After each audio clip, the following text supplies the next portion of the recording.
कसं बघताय हा या हा जो रिझल्टला निकाल लागलाय विधानसभेचा त्याकडे तुम्ही कसं बघताय?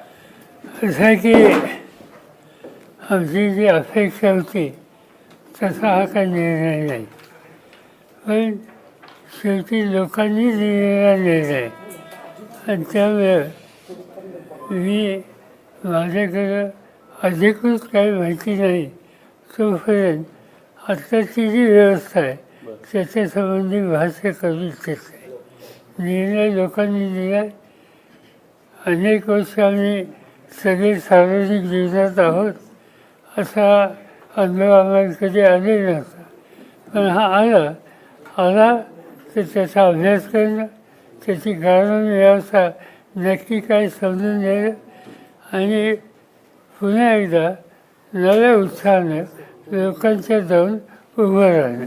तर तुम्ही पायाची भिंगरी लावून फिरला, संपूर्ण महाराष्ट्र पायाची भिंगरी लावून फिरला. महाराष्ट्रात एवढ्या सभा घेतल्या, वय वर्ष 84 असताना तुमच्या वयावरती टीका केली आणि आता विरोधक अशी टीका करतात की आता पवार साहेबांना निवृत्तीची वेळ आलेली आहे, त्यांनी आता राजकारणात राहू नये म्हणून. मी काय करावं, मी आणि माझे सहकारी संस्थे बरं, असं तो नाही. लाडक्या बहिणीचा इम्पॅक्ट या निवडणुकीमध्ये दिसतो का? कारण सरकारनं प्रमोटिंग लाडक्या बहिणीचं साहित्य प्रामुख्याने केलं होतं. असं आहे की जी माहिती आम्ही घेतो लोकांच्याकडनं कुठं वाढले असं आत्ताच्या अखेरीवरून दिसतंय. कदाचित हे कारण असू शकते. लोकसभेमध्ये ज्या पद्धतीचा निकाल लागलेला होता, महाविकास आघाडीला जो फायदा झालेला होता, ज्या जागा आलेल्या होत्या, त्यानुसार त्यावेळेला जी एक जनतेची महायुतीवरती जो असलेला रोष आहे तो रोष अजूनही तसाच आहे, असा काही ग्रह निर्माण झालेला होता का? त्यामुळे प्रचार यंत्रणा कमी राबवली गेली का मग याकडून? असं दिसत नाही.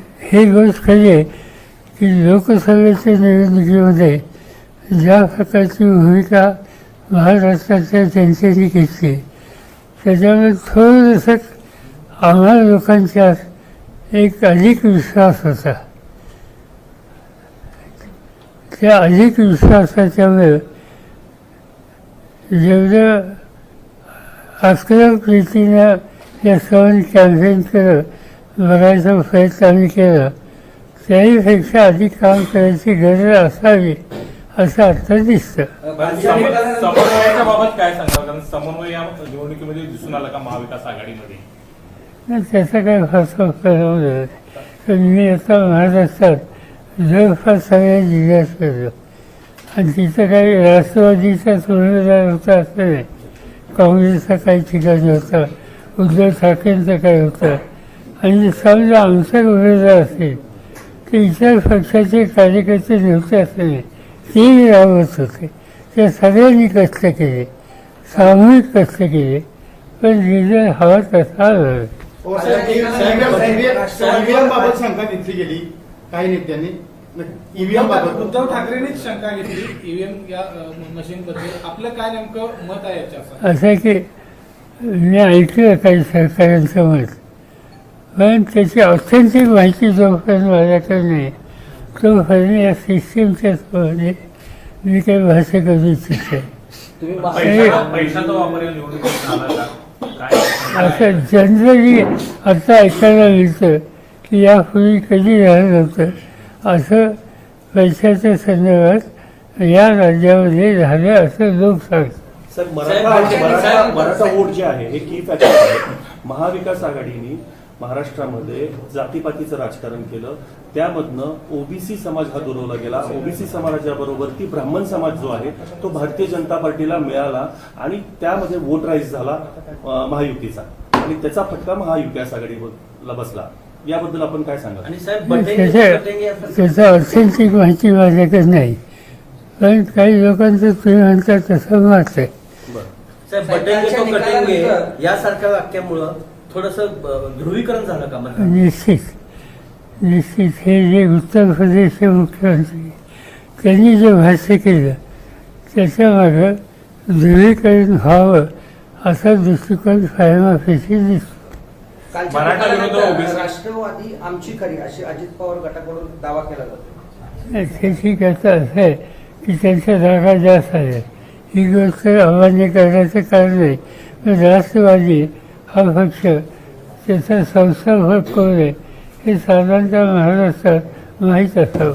साहेब, मराठा विरुद्ध OBC. बारामतीकरांनी लोकसभेला तुमच्या पारड्यात यश टाकलं आणि आता विधानसभेला खूप मोठ्या प्रमाणात अजितदादांच्या पारड्यात टाकलं. असा बदल नेमका का केला असावा बारामतीकर? त्याचा बघायला कालच गरज घेतली, गेल्या चौकशी करावंच लागेल. तर महायुतीबाबत असलेली नाराजी आपण लोकसभेला योग्य प्रमाणात मांडू शकला त्या सगळी इंडिया आघाडी, मात्र ती विधानसभेला मांडायला कमी पडलात का? नाही, साधारणतः आमच्या सगळ्या सहकाऱ्यांनी कार्यकर्त्यांनी कष्ट खूप केले, त्याच्यामध्ये काही कुठं अडचण नाही. नेते जे प्रमुख लोक आहेत त्यांनी कष्ट खूप केले, पण तरी हा निर्णय चालला. पण त्याच्यामध्ये लाडली बहीण हा एक इश्यू त्याच्यामध्ये दिसतो. करत न करत एक धार्मिक त्याला अँगल देण्याचा प्रयत्न काही प्रवृत्तीने केला, त्याचा एक फराव असावा असं ठरवून दिसतं. पण हे एक जे चर्चा केली जाते की समाजाच्या काही घटकांनी एकत्रित येऊन मतदानामध्ये एक वेगळा दृष्टिकोन घ्यावा असं केलं असं म्हणतात. अद्याप आमच्याकडे नाही, पण आम्ही त्याचं खोलात जाणार आहोत. ओबीसीनी बऱ्यापैकी अनेकांना पाडायची भूमिका घेतलेली, ओबीसीचं मतदान त्याचमधून झालंय, आता तुम्ही अनालिसिस करताय कसं म्हणताय? असं तुम्ही म्हणता, असं काही लोकांच्याकडून आमच्या ऐकण्यात आलेलं आहे आणि आम्ही त्याचा खोलात जाऊन अभ्यास करणार आहोत.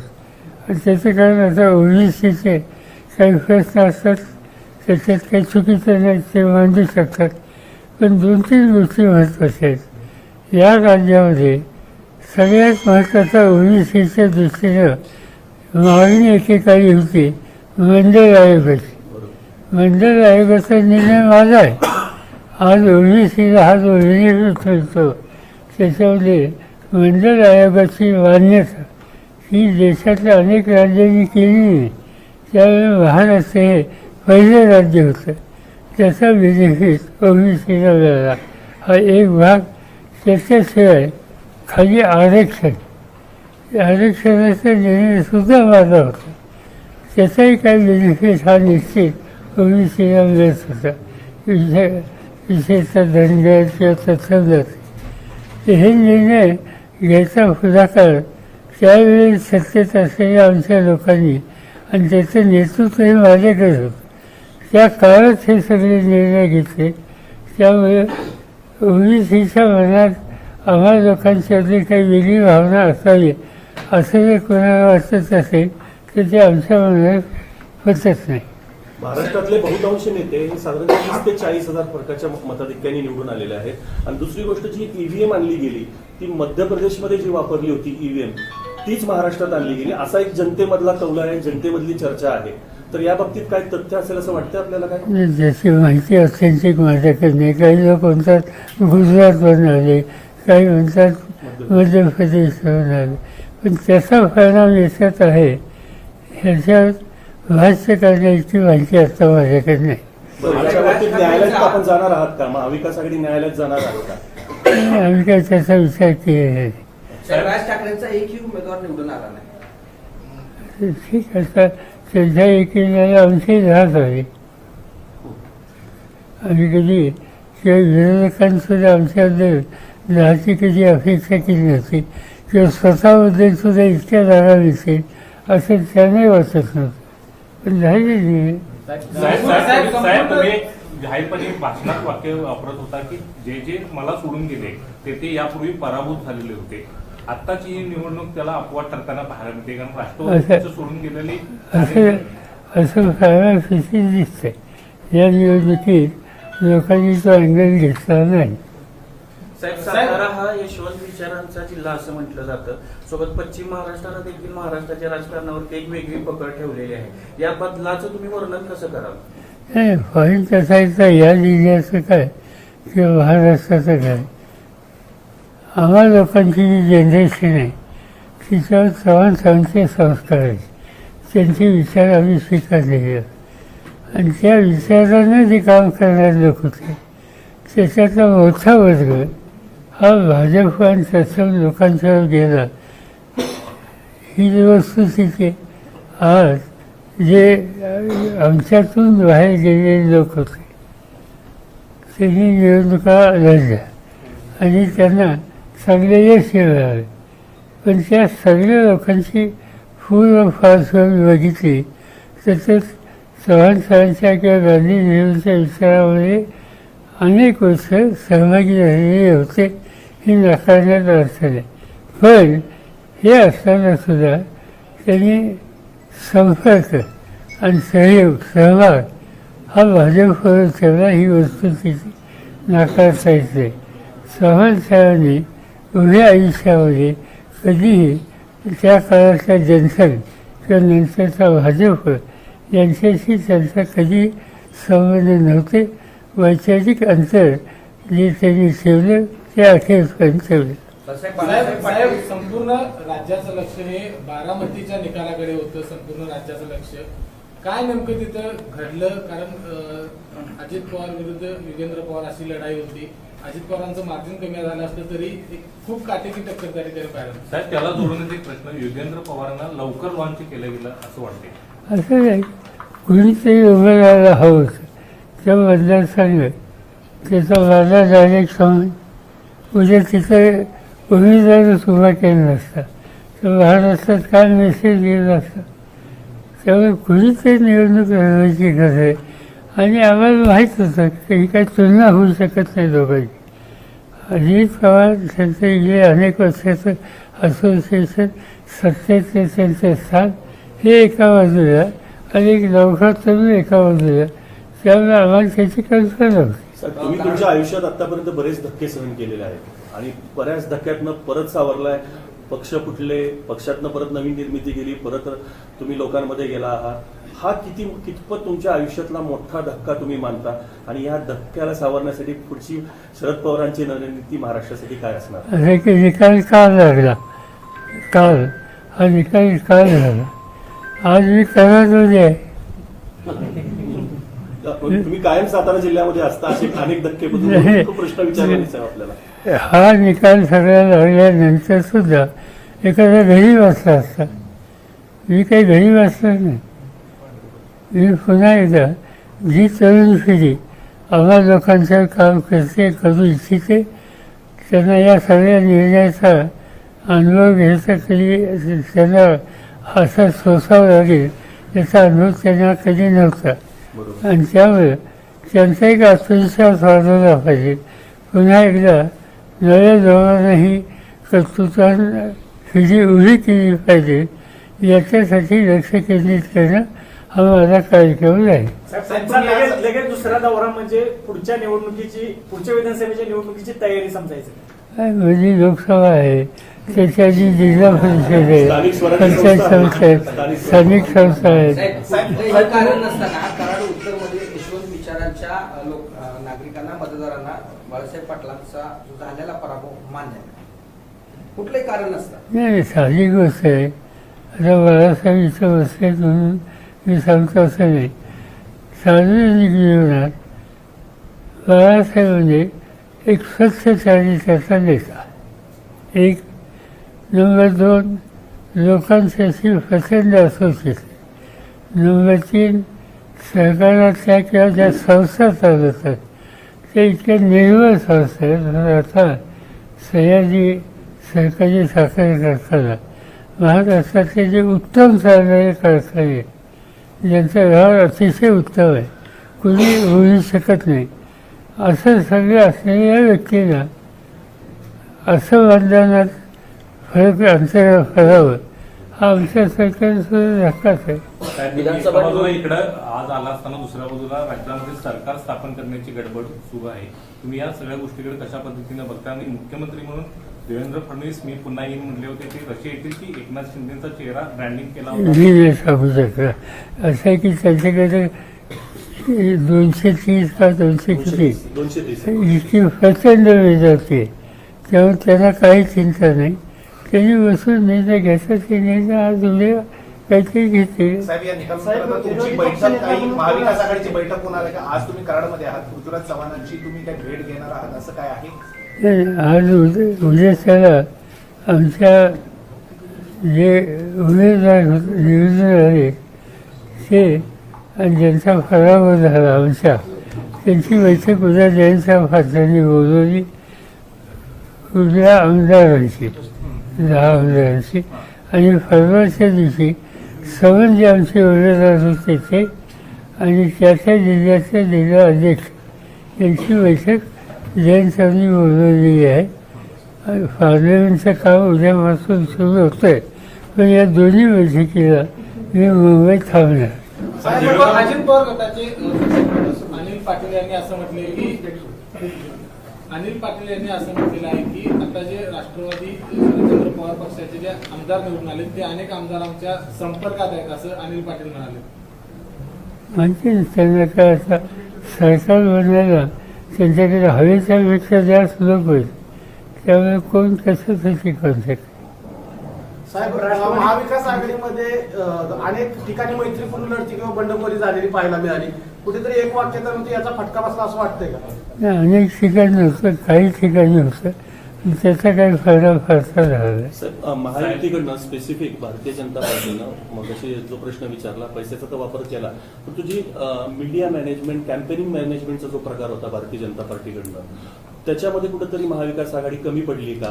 कारण का मीडियामधले वर्तमानपत्र असेल, छोटे छोटे चॅनल्स असतील, अगदी युट्यूब चॅनल्स पासून महायुतीने मॅनेजमेंट केली होती, तिथं महाविकास आघाडी कुठं कमी पडली का? आम्ही कोणी त्याच्यात लक्ष घातलेलं नव्हतं, निरानिच नव्हतं. त्यामुळे एक्झॅक्टली यूट्यूब किंवा ह्याच्यामधून काय प्रेझेंटेशन झालं याची मला कल्पना नाही.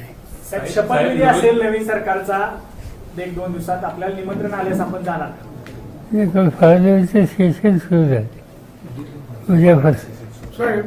साहेब, विरोधी पक्षनेता आता आपल्याकडे येणार नाही कारण संख्याबळानुसार, तर विरोधी पक्षनेता राज्यात असावा अशा पद्धतीची काही भूमिका असणार आहे का? हो, पण त्यासाठी आवश्यक असलेली फिगर आज ऑपोजिशनकडे नाही. पण सरकारनं ठरवलं तर विरोधी पक्षनेता जर ठरवलं तर पण असावा की नसावा वाटतं विरोधी? असा विरोधी पक्ष नेता कधी असं योग्य, पण माझा पर्सनल अनुभव आहे की मला आठवतं 1980 साली माझ्या सहकार्यांच्यापैकी आम्ही एकंदरीत 58 आमदार होतो. मी परदेशात गेलो आणि परत आलो, त्या 58मधले 52 लोक अंतुल यांच्यावर गेले. मी 6 तास नेता राहिलो. त्यावेळी विरोधी पक्ष नेता नव्हता, कारण फिगर नव्हती, पण आम्ही लोकांनी प्रभावी काम केलं, पुढची निवडणूक जिंकली. साहेब, छगन भुजबळ म्हणले की राष्ट्रवादी पक्षाचा अजितदादांचाच झाला आहे, निवडून आलेल्या आमदारांमुळे तो कौल मिळाला आहे आणि न्यायालयीन लढाईचा पण आता काही संबंध येणार नाही. छगन भुजबळ म्हणले आता राष्ट्रवादी पक्ष अजितदादा शेवटचं वाक्य न्यायालय कायद्याचा याचा प्रश्न सुटला असं ते म्हणले. मला माहिती आहे, असं आहे की कायदे कोर्टाचा निर्णय यापूर्वीच आहे. राष्ट्रवादी काँग्रेस पक्ष शरदचंद्र पवार या नावानं इलेक्शन कमिशन आणि कोर्टाने यापूर्वी मान्यता दिलेली आहे. तो प्रश्न आता ओपन करण्याचं काही कारण नाही. साहेब, या आलेल्या निकालानंतर येणाऱ्या काळामध्ये आपल्या पक्षामध्ये संघटनात्मक बदल करण्याचा काही विचार सुरू आहे का किंवा पाहायला मिळतील का? आता असं आहे की आमचे जिल्हाध्यक्ष आणि आमचे उमेदवार यांची बैठक 2 दिवसातच बोललेली, त्याच्यात या सगळ्या गोष्टीची चर्चा होईल. कारण असं आहे की याच्यानंतर आमची अशी अपेक्षा आहे की हे गव्हर्नमेंट तातडीनं स्थानिक स्वराज्य संस्था आणि बाकी इतर लोकशाही गव्हर्नमेंट त्यांच्या निवडणुका घेतील. ते जर असेल तर आपण तयारी लागलं. त्याच्यात महाविकास आघाडी असेल, स्थानिक स्वराज्य संस्था निवडणुकीत एकत्र येऊन महाविकास आघाडी निवडणूक लढवेल. ती काही चर्चा अजून झालेली नाही, त्याची बैठक होणार या 2 दिवसात. साहेब, गेल्या निवडणुकीमध्ये भाजपची काही फिगर कमी होती, त्यामुळे त्यांना मित्र पक्षांची खूप गरज होती. आता जवळपास ते 130च्या आसपास पुढे झाले, त्यामुळे हे मित्र पक्षांना धरून ठेवतील की त्यांच्यामध्ये देखील असंतोष निर्माण होईल, संघर्ष निर्माण होईल? एकंदर त्यांची आकडेवारी बघितली तर कुणी अस्वस्थ असेल किंवा नाराज असेल, हे नाराजी आता काही उपयोग होणार नाही. नंबरच इतका आहे, त्यामुळे की उगीच शोधाशोध कधी करणार कधी असं वाटत. ते पृथ्वीराज चव्हाणांनी काल स्टेटमेंट केलं 2019 साली ज्या पद्धतीने भारतीय जनता पार्टीने उद्धव ठाकरेंचा उपयोग केला त्याच पद्धतीने अवस्था अजितदादांची होऊ शकते आणि एकनाथ शिंदेची होऊ शकते येणाऱ्या काळामध्ये. एक पृथ्वीराज चव्हाणांनी अशी भीती व्यक्त केली. आता ज्या पद्धतीने नंबर्स आहेत भारतीय जनता पार्टीकडं ते मला सांगता येणार नाही, त्यांच्याकडे अधिक माहिती असते. साहेब, महायुतीच्या एकत्र निवडून आलेल्या आकडेवारीबरोबर राज्यसभेवर जाण्याकरता अडचणीला असं वाटते का प्रत्येक पक्षाला? साहजिक आहे, नंबरच नाही. महायुतीकडून एक जाऊ शकतो. ते अजून चर्चाही केली नाही, कालच निवडणूक आहे. आपण पश्चिम महाराष्ट्र संपूर्ण महाराष्ट्रात प्रचार केला. या प्रचारावेळी आपणास महाविकास आघाडी विरोधात सुप्त लाट मतदारामध्ये आहे असं जाणवलं का? लोकांची नाराजी होती, आम्हा लोकांना प्रतिसाद होता. पण हे मी जरी सांगत असो तर ते मतांच्यामध्ये कन्वर्ट होणं याच्या संबंधीची काही सांगण्यासारखी स्थिती नाही. साहेब, एकनाथ शिंदे म्हणले की संख्याबळावरनं मुख्यमंत्रीपद आम्ही ठरवणार नाही, बसून ठरवणार. त्यात काही संघर्ष होण्याची शक्यता वाटते का? मला वाटत नाही, कारण भाजपकडे इतके 200 त्यांची किती आहे? हां, इतका मोठा आकडा आहे त्यांच्याकडे.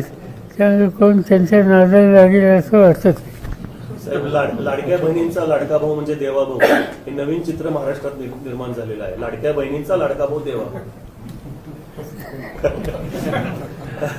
तुम्ही राज्याचे मुख्यमंत्री म्हणून काम केलंय, केंद्रात मंत्री म्हणून काम केलंय. या महायुती सरकारनं निवडणुकीत आश्वासन म्हणून ज्या शेतकऱ्यांसाठी योजना जाहीर केल्या, लाडकी बहीण योजना असेल, या सगळ्या योजनांचा भार राज्य पेलू शकतं का आर्थिक परिस्थिती? असं आहे की त्यांचा असा विचार केला असेल ना. आता हे जे आहे, आता लोक वाद वाटतील उद्यापासून किंवा आता बहिणीला पुढचा हप्ता कधी मिळेल, त्याच्यानंतर लोक वाद वाटतील की विजेचं बिल आता अजिबात कधीच द्यायचं नाही, त्याची मागणी करायला कोणी येतं का काय.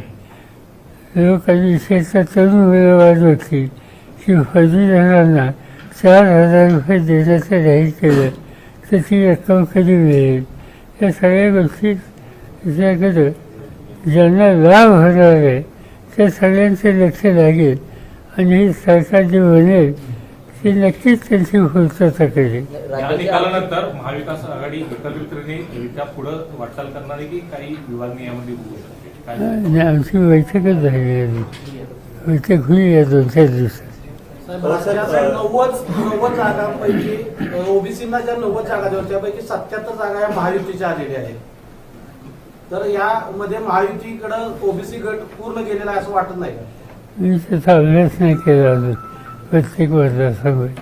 पवारसाहेब, पुन्हा एक चर्चेतला मुद्दा, पूर्वीचा मुद्दा पुन्हा चर्चेत आलेला आहे की आता राष्ट्रवादी काँग्रेस पार्टी म्हणजे पवारसाहेबांनी आपला जो पक्ष आहे तो काँग्रेसमध्ये विलीन करावा आणि काँग्रेसची ताकद आणि राष्ट्रवादीची ताकद एक संघ व्हावी आणि काँग्रेसचं पुन्हा नेतृत्व शरद पवार साहेबांनी करावं, एक अशी चर्चा आहे. माझ्या कानावर काय आली? चर्चाच आहे म्हणून तो सांगतोय मी. असं काय महाविकास आघाडीनं मुख्यमंत्री पदाचा उमेदवार अगोदर जाहीर केला असता तर त्याचा फायदा झाला असता? मला काही फारसा वाटत नाही. साहेब, विधानसभेमध्ये विरोधी पक्ष नेता नसण्याची पहिलीच वेळ आहे, कसं बघता तुम्ही याकडे? पहिलीच वेळ नाही, 1980 साली सुरुवाती झाली होती, 2-3दा झाली होती. पण नंतर त्यावेळेला 2-3 पक्ष एकत्र येऊन नेता बनवू शकत होते. आता ती पद्धत बंद झाली. तुम्हाला आठवत असेल, एकदा एका वर्षी मी होतो, त्याच्यानंतर पुढच्या वर्षी मृणाल गोरे होत्या, तिसऱ्या वर्षी आमचे मालेगावचे काय नाव त्यांचं निहाल तेही होते. साहेब, एवढ्या वर्ष आपण राजकारणामध्ये आहात, यशवंत नगरीमध्ये आहात, असा कधी प्रसंग आलेला होता राज्यामध्ये आणि त्यावेळेला यशवंतराव चव्हाण साहेबांनी आपल्याला मोलाचा सल्ला दिलेला, असा काही किस्सा आहे का जो आम्हाला ऐकायला मिळेल? अशी वेळ त्यांच्यासमोर कधी आली नव्हती.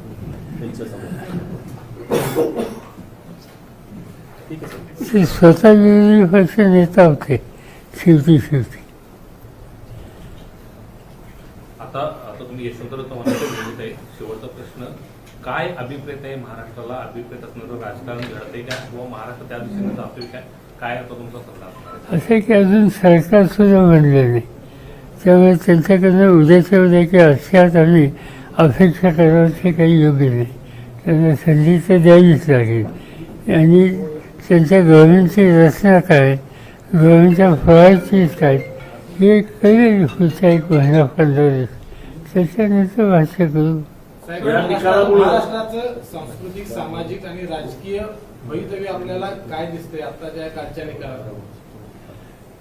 पॉईंट असं आहे की एका दिवसात त्याचं भाष्य करणं योग्य होणार नाही, पण आम्हा लोकांचा प्रयत्न हवाच राहील. काही झालं तर महाराष्ट्राचं सामान्य ऐक्य हे चांगलं राहिलं पाहिजे. आणि महाराष्ट्राचा नावलौकिक जो आहे प्रगतीचा, विकासाच्या गतीच्या रस्त्याने जायचा, त्याच्यामध्ये कुठली कमतरता येऊ नये. या राजकारणाचा ट्रेंड बदलला गेलाय का? लोकांचा कल उजव्या विचारसरणीकडे झुकतोय असं त्यांनी किंवा उजवी विचारसरणी स्वीकारली असं काय वाटतं का या निकालातून? असं एक याच्यात एक कलर आहे असं लोक सांगतात की याच्यात एक धार्मिक अँगल हा सुद्धा कुठे ना कुठे आहे. आणि मी आता करारला बसतोय, त्या करारमध्ये असा अँगल असतो असं माझं ऑब्झर्वेशन आहे. फारसा नाही, फार साहेब 5 वर्ष काम करायचं आणि मग निवडणुकीला जायचं ही यापूर्वी होतं. आता राजकारणाचा ट्रेंड बदलला गेला का? कारण शेवटच्या 2-3 दिवसात जी गणित करतात तोच निकाल येते.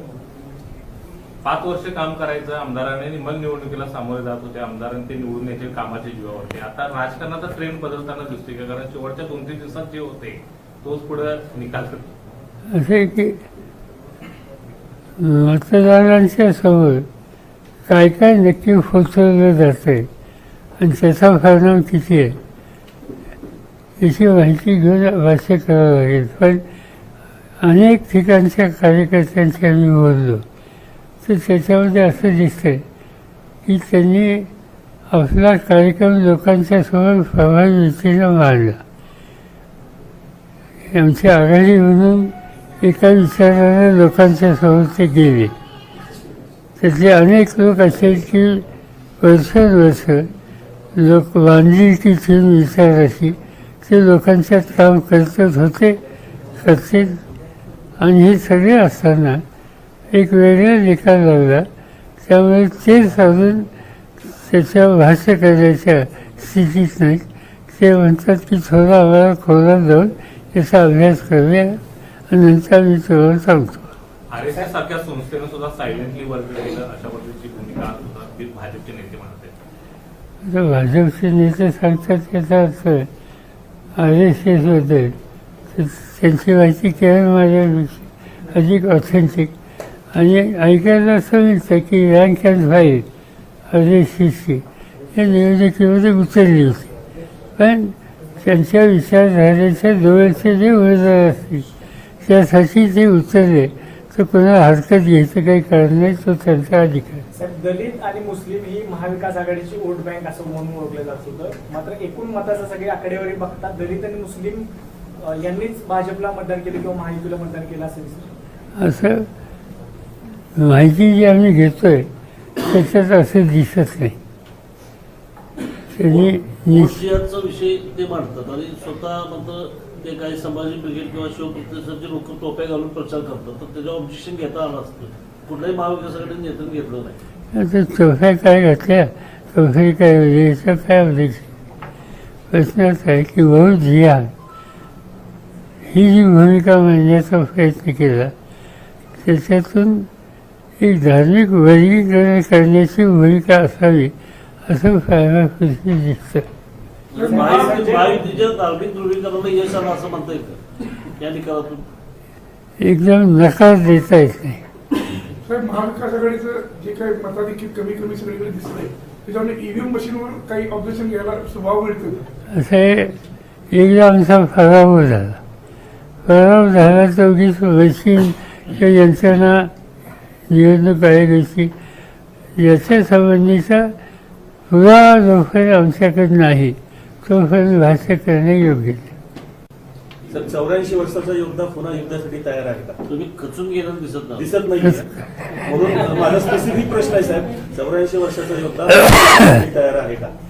असे आणखी 3 आठवडे पार्लमेंटचं सेशन आहे.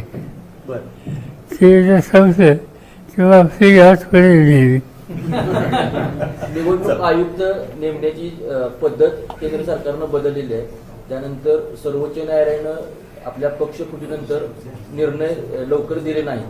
हे सर्व पाहता लोकशाही कितपत म्हणजे लोकशाहीला धोका आहे की असं आहे. त्याच्यामध्ये शिवसेनेचे एक नेते आणि पार्लमेंटचे सभासद त्यांनी काल याच्यावर भाष्य केले आणि त्यांच्याकडून ती अधिक माहिती घेणार. सरन्यायाधीश चंद्रचूड यांनी जर आधीच निर्णय दिला असता तर हे घडलं नसतं, अशा पद्धतीची टीका संजय राऊत यांनी केलेली आहे. आपण काय याबद्दल सहमत आहात? असं आहे की मी त्यांचं स्टेटमेंट वाचलं, पण त्याचा नक्की याच्यात काय रोल होता न्यायाधीशांचा, त्यांनी उशीर लावला, त्याचे काय परिणाम झाले का याचा मी अभ्यास केलेला नाही. आणि कसं आहे, ज्युडिशरी हिची एक प्रतिष्ठा ठेवावी, त्याच्या संबंधीचं जाहीरपणाने भाष्य करणं शक्यता आमच्यासारख्या लोकांनी टाळावं. साहेब, झारखंडमध्ये हेमंत सोरेनना भयंकर त्रास होऊन सुद्धा चांगली मेजॉरिटी त्या ठिकाणी घेतली. थोडा झारखंडच्या निकालाबाबत काय बोलायला? असं आहे की आजच मला तिकडचे काही सहकारी सांगत होते की एक आणखीन एक याला अँगल आहे असं काही लोक सांगतात. अँगल काय, 4 महिन्याच्या पूर्वी एक निवडणूक झाली हरियाणा आणि जम्मू काश्मीर. त्याच्यामध्ये जम्मू काश्मीरमध्ये भाजपच्या विरुद्ध जे फोर्सेस आहेत आमच्यासारखे, त्या सगळ्यांना यश आलं आणि हरियाणा भाजपकडे गेला.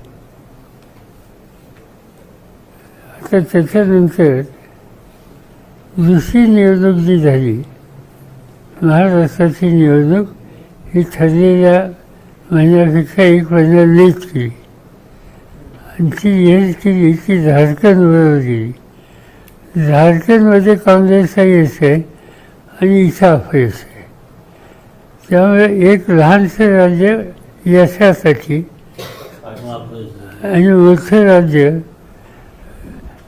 सत्ताधाऱ्यांच्या लाभासाठी, असं काहीतरी एक वेगळा गमतीदार ट्रेंड दिसतो. म्हणजे उद्या त्याला कुणी म्हणायला नको की या मशीनच्या संबंधी तुम्ही याचं ऑब्जेक्शन घेता, त्या राज्यात तुमचं राज्य आलं ना तेव्हा हेच मशीन होतं.